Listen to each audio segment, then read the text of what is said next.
St. Patrick's Day by feasting, pinching each other, and celebrating Irish culture, or at least what our stereotypical view of it is. But who was St. Patrick? What is the real history behind this holiday? So sit back, pour yourself a nice pint of Guinness, and let's find out.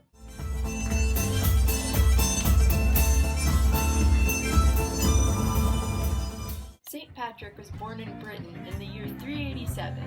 When he was just 14 years old, he was kidnapped by some Irish pirates during a raid. He was forced to become a slave and herd sheep.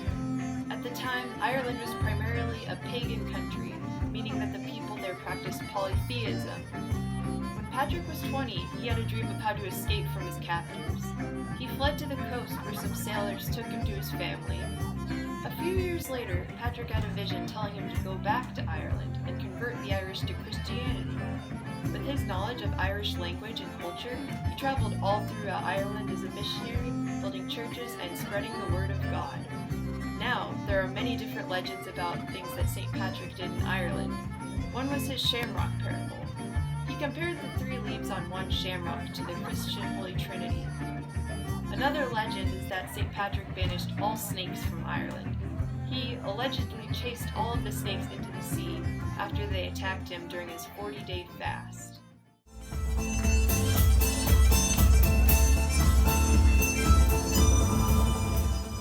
After 40 years of missionary work, living in poverty and enduring suffering, Patrick is believed to have died on March 17, 461. That is the reason why St. Patrick's feast day is celebrated on March 17th. The holiday was first observed in the 1630s, and by the late 17th century, the Irish celebrated by wearing crosses, ribbons, and shamrocks.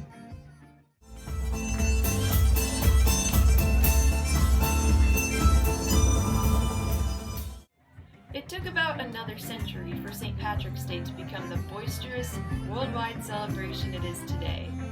In 1762, Irish soldiers in the British Army marched in New York for a St. Patrick's Day celebration, with banners flying, and yes, the band was playing. We love it when the band changes the course of history. Today, St. Patrick's Day is marked by parades, green rivers, green beer, green clothing, and religious services. Many families, including my family, the Swords clan, eat the traditional Irish-American meal of corned beef, cabbage, and potatoes.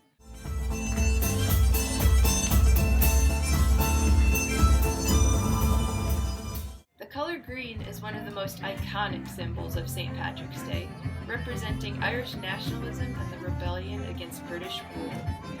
The shamrock is once again based on the legend of St. Patrick's shamrock parable.